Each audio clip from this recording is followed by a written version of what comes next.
Le concierge noir fut le seul à remarquer ce que tous les autres avaient ignoré. Des signes discrets, presque invisibles, mais qui allaient cette nuit-là sauver la vie d'une femme dont l'influence pesait sur toute l'économie américaine. À 3 heures du matin, l'ascenseur de la Manhattan Business Tower s'arrêta au 25e étage.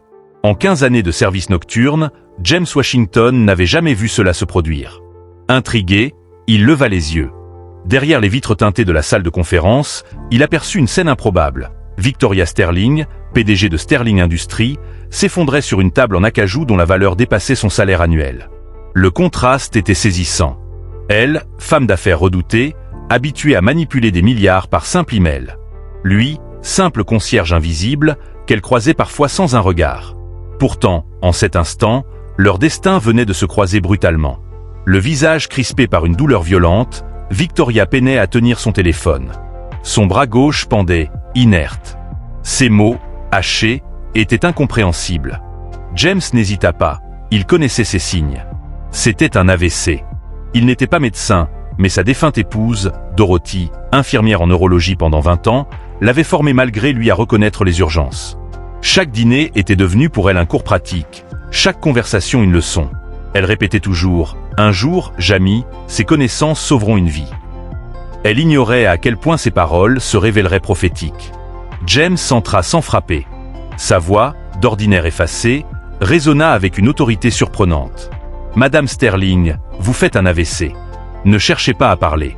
Écoutez-moi. » Victoria voulut protester, mais les sons qui franchirent ses lèvres étaient brouillés, chaotiques. La panique envahit son regard. James, lui, resta calme, composant déjà le 911 d'une main ferme tout en la positionnant pour réduire les risques de séquelles. Ambulance pour la Manhattan Business Tower, 25e étage. Patiente d'une 40aine d'années. Symptômes typiques d'un AVC, paralysie faciale, faiblesse du bras gauche, trouble de l'élocution. Début des symptômes, 5 minutes maximum. À l'autre bout du fil, l'opératrice marqua un silence surpris. Comment un concierge pouvait-il s'exprimer avec autant de précision médicale ? Mais James n'attendit pas sa réaction. Il continua à décrire les symptômes, la chronologie, les gestes effectués, avec l'assurance d'un professionnel. Lorsque les ambulanciers arrivèrent, Victoria était déjà stabilisée dans la position correcte.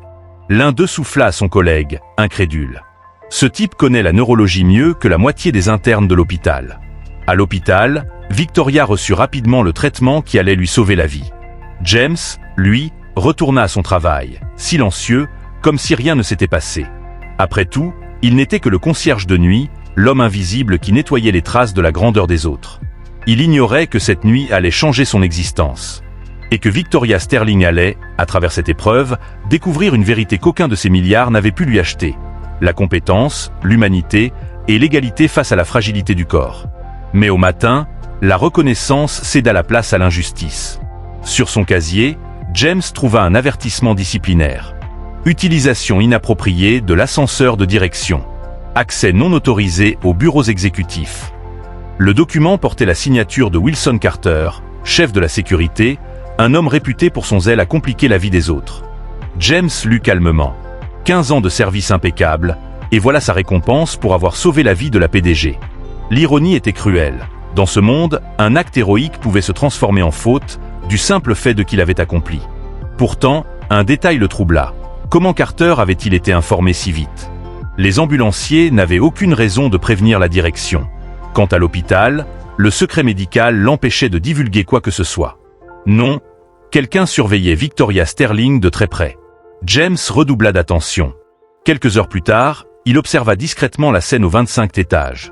Le docteur Patterson, médecin personnel de Victoria, arriva bien plus tard que d'habitude. Son visage mêlait irritation et inquiétude. Derrière les parois vitrées, James distingua une discussion tendue entre lui et Carter. Et soudain, la voix de Dorothy résonna dans sa mémoire. Quand un AVC survient brutalement chez un dirigeant, Jamie, la vraie question n'est pas « pourquoi maintenant ?» mais « qui y gagne ?» Jusqu'ici, James avait pensé que Victoria était victime de stress et d'épuisement. Mais l'attitude nerveuse de son médecin, l'étrange empressement de Carter, tout cela sentait l'ombre d'un complot. L'après-midi même, James reçut une convocation inattendue. Victoria Sterling voulait le voir. Il monta au 25e étage, cette fois invité, et pénétra dans le bureau où régnait une atmosphère lourde. Victoria, pâle mais déjà plus alerte, l'accueillit d'un regard perçant. « James, c'est bien ça ?» fit-elle en l'invitant à s'asseoir. « Oui, madame. Je voulais vous remercier.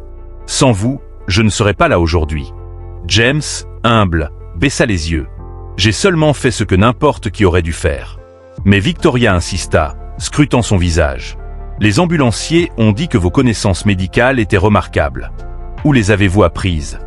James hésita, la douleur toujours vive. « Ma femme, Dorothy, était infirmière spécialisée en neurologie. Elle m'a tout appris. » Un silence se fit. Le regard de Victoria s'adoucit pour la première fois. « Elle doit être fière de vous.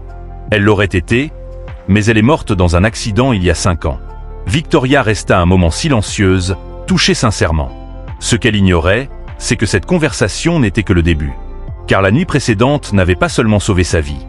Elle venait de déclencher une série d'événements qui allaient ébranler tout son empire. « Je suis désolé pour ta perte. » Victoria marqua une pause, comme si elle cherchait chaque mot avec soin. Puis, son regard s'assombrit. « James, puis-je te poser une question étrange ? Selon ton avis médical, informel, est-ce que mes symptômes d'hier te paraissaient naturels ?» La question le désarçonna. Victoria Sterling, l'une des femmes les plus influentes du pays, sollicitait l'avis d'un concierge. Plus encore, elle la formulait comme une suspicion.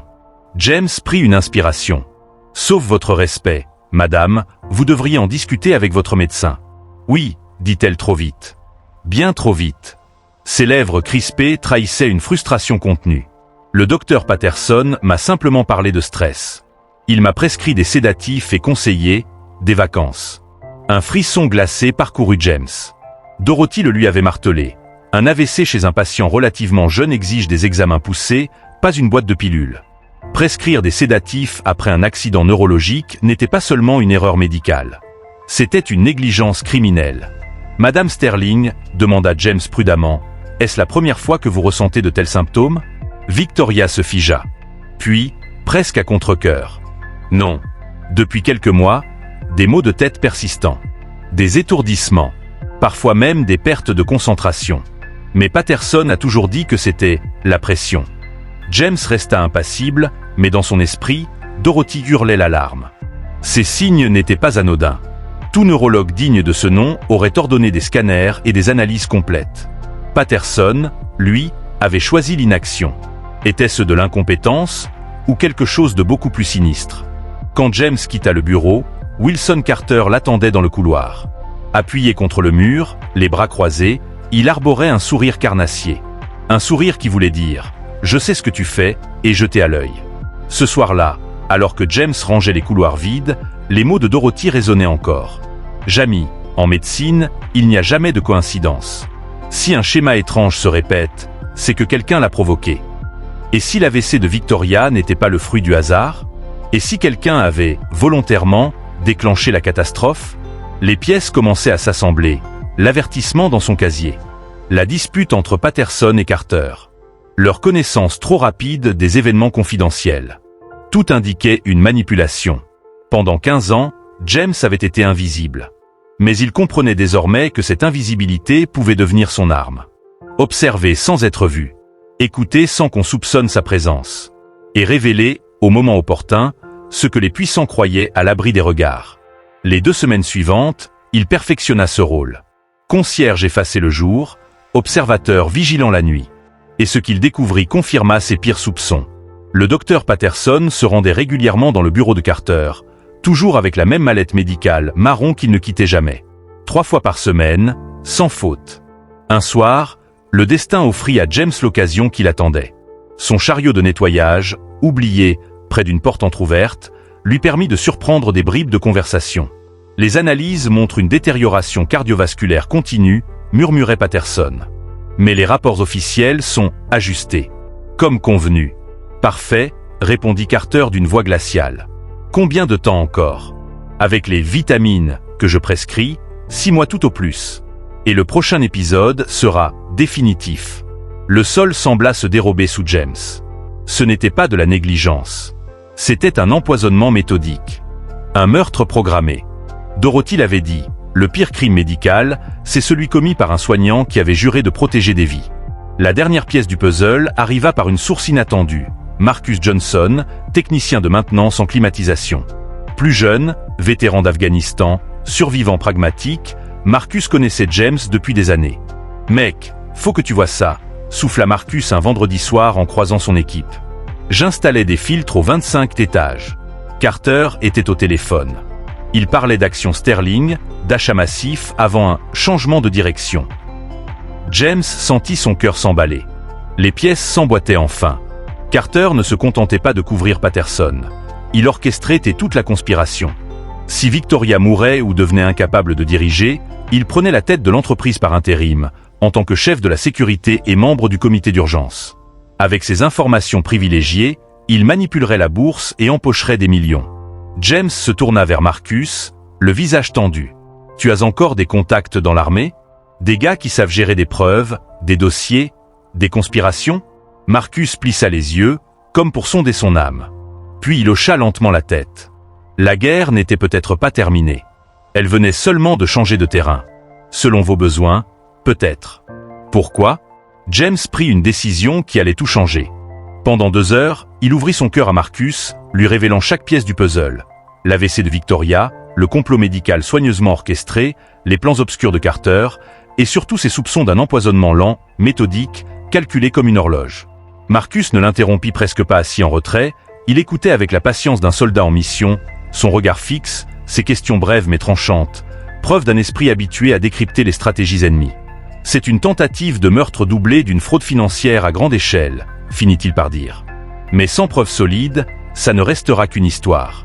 James hocha la tête. Pas encore. Mais je sais où les trouver. Leur plan, audacieux, tenait de la simplicité d'un échiquier. Marcus profiterait de son accès légitime au système du bâtiment pour installer du matériel d'enregistrement dans les bureaux de Carter et du Dr Patterson. James, lui, mettait à profit sa connaissance intime des plannings, des rondes de sécurité et des routines invisibles du gratin de la tour. Il choisirait les week-ends, ses heures mortes où même les caméras semblaient s'ennuyer. Pourtant, une question rongeait Marcus. Pourquoi ne t'ont-ils pas viré après ton avertissement? Tu sauves la vie de la PDG, et au lieu d'être décoré, tu es surveillé. C'est illogique. James avait longuement médité là-dessus. Justement, me virer ferait trop de bruit. Un héros remercié, ça attire l'attention. Mais un concierge qu'on laisse dans l'ombre, facile à surveiller, facile à ridiculiser, c'est plus pratique. Il eut un sourire amer. Il pense que je ne suis qu'un employé chanceux, incapable de comprendre ce qu'il a vu. Carter et Patterson eux-mêmes avaient nourri cette arrogance. James se souvenait de leurs voix, leurs éclats de rire méprisants, quand ils parlaient de lui comme du concierge qui s'était cru malin. Ils se trompaient lourdement.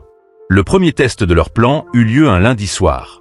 James frottait machinalement le marbre du 25e étage, balai à la main, pendant que Marcus, silhouette féline, se glissait dans les conduits de ventilation. Ses gestes précis, presque militaires, transformaient la poussière et les grilles métalliques en un terrain d'opération. En 45 minutes, il avait planté un réseau de microphones et de caméras invisibles, un chef-d'œuvre de discrétion qu'un détective privé aurait mis des semaines à assembler. Position sécurisée, murmura Marcus dans leur communicateur miniature. Maintenant, on attend qu'ils se pendent avec leurs propres mots. Ils n'eurent pas à patienter longtemps. Le mercredi suivant, Carter et Patterson se retrouvèrent pour une réunion confidentielle, ignorant que chaque syllabe résonnait dans les écouteurs de James et Marcus. Et ce qu'ils entendirent dépassa l'imagination. Carter, verre à la main, évoquait froidement l'ajustement des doses, tandis que Patterson détaillait la progression clinique de l'empoisonnement. Victoria Sterling n'était pas victime d'un simple accident de santé. Elle était une cible, lentement conduite vers une mort naturelle, mais parfaitement orchestrée. Puis Carter lâcha une phrase qui glaça James jusqu'à l'os. La presse va se régaler. Une jeune PDG brillante, abattue par le stress de son empire. On va créer une onde de choc national, et nous serons déjà en train de tirer les ficelles dans l'ombre. Le rire cynique qui suivit fit vibrer les micros comme un coup de poignard. Un écran de fumée parfait pour une transition de pouvoir. Voilà ce que représentait la lente agonie planifiée de Victoria. James écouta l'enregistrement 3 fois. 3 écoutes qui transformèrent son indignation en une certitude glaciale. Dorothy disait toujours, savoir sans agir, c'est déjà être complice. Il n'était plus temps d'attendre. Ce soir-là, James décida que Carter et le Dr Patterson venaient de signer leur propre arrêt de mort. Le concierge ignoré, méprisé, allait prouver que la véritable intelligence ne se mesurait ni au diplôme ni au titre, mais à une arme autrement plus tranchante, la conviction inébranlable d'agir au nom de la justice. Alors qu'il rassemblait méthodiquement les preuves, James esquissa son premier sourire depuis des semaines. Dorothy serait fière. Il n'avait pas seulement sauvé une vie. Il était sur le point de dévoiler une conspiration capable d'ébranler l'empire économique de Sterling Industries. La médecine qu'elle lui avait enseignée n'était plus seulement un outil de guérison, mais une arme pour rendre justice. Le mercredi suivant resterait gravé comme le jour où l'arrogance serait punie. James arriva au travail, invisible comme toujours, mais porteur d'un arsenal que personne ne soupçonnait. 3 clés USB, 92 heures d'enregistrement, 15 faux documents médicaux scannés, des preuves financières, assemblées pièce par Marcus et ses anciens contacts militaires. Leur analyse avait révélé l'impensable. 341 transactions suspectes, toutes alignées avec les poussées de stress médical de Victoria. Mais James voulait plus qu'une enquête judiciaire. Carter et Patterson devaient payer sur le terrain où ils se croyaient intouchables, l'humiliation publique. La première phase se déclencha lors de la réunion mensuelle du conseil d'administration de Sterling Industries. Victoria, encore pâle mais digne, présidait la table. Carter, assis à sa droite, rayonnait d'assurance, convaincu que tout lui appartenait déjà. James entra discrètement, chariot de ménage en avant. 15 ans d'invisibilité avaient fait de lui un fantôme dans ces couloirs dorés. Personne ne le remarqua lorsqu'il déposa une enveloppe scellée sur la pile de documents de Victoria. Quand elle l'ouvrit, ses yeux se figèrent sur une seule phrase. « Les vitamines que vous prenez ne sont pas des vitamines. Vérifiez le flacon. Quelqu'un qui s'en soucie. » Son visage changea imperceptiblement. Carter, trop absorbé par ses graphiques et ses projections financières, ne vit rien. Mais James, lui, nota chaque micro-expression. Victoria venait de comprendre. La deuxième phase s'amorça 2 heures plus tard, lorsque le docteur Patterson entra pour sa consultation habituelle. Il ne savait pas qu'un micro dissimulé dans la lampe enregistrait tout, ni que Marcus suivait la scène depuis une camionnette garée à 2 rues de là. « Comment vont vos symptômes de stress, Victoria ?» demanda-t-il avec cette fausse sollicitude que James connaissait trop bien. « Je prends mes compléments alimentaires comme prescrit, » répondit-elle calmement, mais son ton trahissait une méfiance nouvelle. En réalité, elle testait déjà son bourreau. « Peut-être devrais-je demander un second avis médical, » ajouta-t-elle soudain, comme si c'était une idée improvisée. Le médecin blêmit. « C'est inutile, vos résultats sont excellents. Un second avis pourrait perturber le traitement. » Victoria sortit l'enveloppe de son tiroir. « C'est étrange, docteur. J'ai reçu ceci aujourd'hui. Quelqu'un affirme que mes vitamines ne sont pas ce qu'elles prétendent être. Qu'en diriez-vous si je les faisais analyser par un laboratoire indépendant ?» Patterson déglutit, le masque de la certitude fissuré. Ce n'est qu'une manœuvre de sabotage. Un employé mécontent, probablement. Victoria ne cligna pas des yeux. Alors, ça ne vous dérangera pas que je les teste. Le silence qui suivit fut plus lourd que n'importe quelle accusation. Pendant que Patterson tentait vainement de la dissuader, Marcus envoyait déjà les dossiers complets au FBI, à la SEC, au Conseil médical de l'État et au Chicago Tribune. James avait insisté pour que Victoria sache avant le monde entier. Elle devait découvrir de ses propres yeux comment son corps avait été instrumentalisé. Le vendredi suivant, à 17h, James se présenta dans son bureau, une mallette à la main. « Puis-je entrer, Madame Sterling ?» dit-il d'une voix posée. « Il y a quelque chose que vous devez savoir. » Victoria leva les yeux. Elle reconnut immédiatement le concierge qui, 2 fois déjà, avait changé le cours de sa vie. « Bien sûr, James. Merci encore. Mais dis-moi, comment as-tu su pour les compléments alimentaires ?» James posa la mallette sur le bureau avec un calme solennel. Ses yeux sombres croisèrent ceux de Victoria. « Madame Sterling, ce que vous allez voir va vous choquer.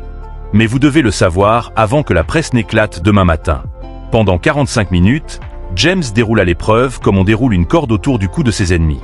Les enregistrements accablants de Carter et Patterson, les faux dossiers médicaux, les transactions boursières liées à chaque rechute de Victoria. À mesure que les pièces s'imbriquaient, le visage de la PDG changea. Surprise. Incrédulité. Puis une colère froide, maîtrisée, la colère d'une stratège qui venait de comprendre à quel point on avait osé la sous-estimer. « Il me prenait pour un simple concierge », dit James en refermant la mallette. « Un ignorant chanceux. Et pourtant, tu as tout compris », murmura Victoria. « James, tu m'as sauvé la vie 3 fois. » Le lendemain matin, Carter fut convoqué pour une réunion d'urgence. Lorsqu'il entra dans le bureau, son assurance habituelle vacilla. Victoria l'attendait. Mais elle n'était pas seule.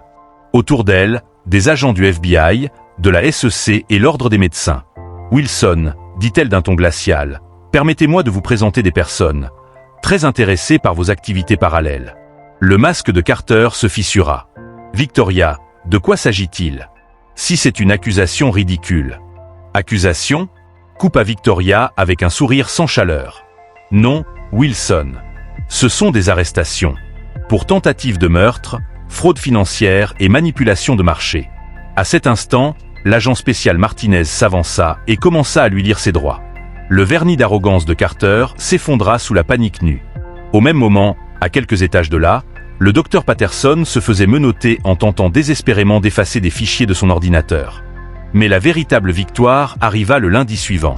En une manchette explosive, le Chicago Tribune révéla: un concierge héroïque déjoue un complot visant à assassiner une PDG.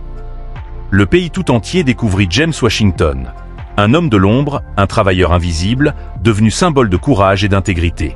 L'histoire d'un veuf noir de la classe ouvrière qui, grâce aux leçons de sa défunte épouse, avait démasqué une machination d'entreprise digne d'un thriller. Puis vint la conférence de presse. Victoria, rayonnante de détermination, prit place devant des dizaines de caméras. « Oui, tout est vrai, déclara-t-elle. Mais il reste une chose à annoncer. » Elle fit signe à James d'avancer. Les flashs crépitèrent. À compter de ce jour, James Washington est nommé directeur de la sécurité et de l'intégrité de Sterling Industries. Salaire, 200 000 $ par an. Car il a prouvé une vérité que ce pays doit entendre. La compétence, l'intégrité et l'intelligence ne dépendent pas des diplômes, mais du caractère. Et cet homme en a à revendre. Dans leur cellule, Carter et Patterson virent les images en direct, blêmes. Ils avaient cru détruire un simple concierge. Ils avaient créé un symbole national. L'ironie finale était d'une beauté presque cruelle. Tandis que Carter faisait face à 25 ans derrière les barreaux pour tentative de meurtre et fraude financière, et que le docteur Patterson voyait sa carrière anéantie avec une condamnation de 15 ans, James était porté en triomphe comme l'incarnation vivante d'une vérité intemporelle. La véritable intelligence ne se mesure pas en diplôme ni en statut social, mais en courage, en intégrité et en cœur. Dorothy aurait été fière.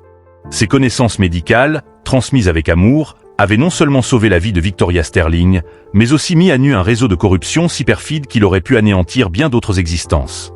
Et l'homme qu'elle avait aimé, souvent ignoré et sous-estimé, recevait enfin la reconnaissance qu'il méritait depuis toujours.